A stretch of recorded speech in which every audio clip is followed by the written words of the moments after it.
Dangerous activities like caving can make your life a living hell with one small mistake.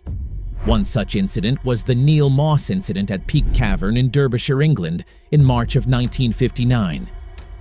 The Neil Moss incident unfolded against the backdrop of Peak Cavern, which were an otherwise basic network of underground passages to navigate. Moss, a 20-year-old undergrad, an unexperienced caver with a passion for exploration, joined the group as a guest of a friend on what he thought would be another routine expedition into a large chamber just 1,000 feet from the entrance. 2 weeks prior, a small, completely vertical shaft no more than 2 feet in width had been discovered, which the group were tasked with exploring. Being an eager, curious young man with a slim build and passion for spelunking, he volunteered to crawl into the narrow space with a 75 feet of rope ladder.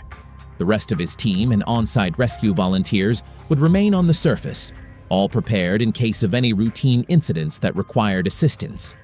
Unfortunately, none would be prepared for what the situation would become. As Moss ventured deeper down the shaft, he discovered a narrower passage that split off to the left of the shaft he'd climbed down, and then led into another shaft, this time even narrower than the already claustrophobic conditions. Once more motivated by his natural curiosity and enthusiasm, Moss informed his colleagues he'd attempt to explore the lower shaft, and was met with little objection or difficulty.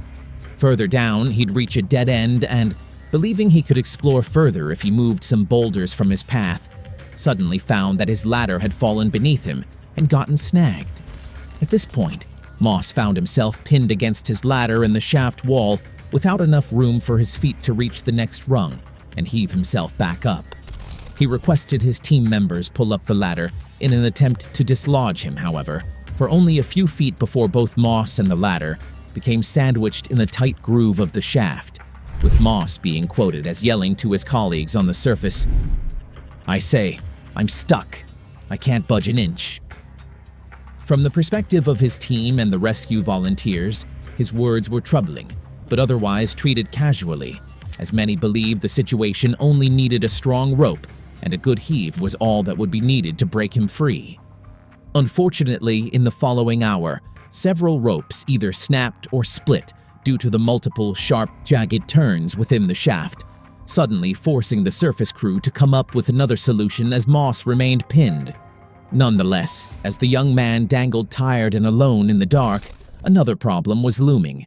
The shaft was quickly filling with carbon dioxide due to Neil's own breath, with a lack of fresh airflow caused by his own body being pinned. Now, in a race against time, his team began to go waist-deep in rock and mud as they frantically attempted to haul him to safety, yet with little effect before those ropes too snapped. As the hours grew longer, Moss's plight grew increasingly dire as he eventually turned irrational and incoherent before finally falling unconscious. Amidst the brave attempts to dislodge him, the call had been sent out, and his rescue team grew into a small army of volunteers from organizations from every nearby point in England, including members from the RAF, National Coal Board, Royal Navy, and dozens of private caving groups, just to name a few. Despite the heroic efforts, they were met with insurmountable challenges at every turn. Eventually, they turned to desperate measures as pumping out the foul-smelling chamber air with compressed air tanks and attempting to pump oxygen in its place via a hose, with others attempting to dig out the rocks lower down in the shaft, but all to no avail. The shaft was simply too small and too far down for anyone to reach. The atmosphere inside the cave became thick with tension and despair as Moss's labored breathing echoed through the dark shaft, serving as a grim reminder of the fragility of life. Amidst the chaos and confusion, a glimmer of hope emerged in the form of 18-year-old June Bailey, whose fearless determination inspired awe and admiration among her peers. However, despite her best efforts, and even an attempt to bring in one of the best cavers in England's history at the time, Bob Leakey, both failed to reach Moss without they themselves also succumbing to the delirium of the toxic air inside. By this time, the entire situation had fallen into disaster. The walls, ladder, and rope were caked in mud. All that could be seen of Moss was an indistinct muddy blockage deep in the shaft. His last seen position was reported as being firmly jammed in an unmovable position with one arm forced into a recess under a ladder rung with the effort to free him. In the end, all the rescuers could do was to keep trying as Moss's breath continued to fragment and grow weak. By the early morning hours of Tuesday, March 24th, RAF Dr. Hugh Kidd pronounced the young man dead. The fight was over. Neil Moss was lost.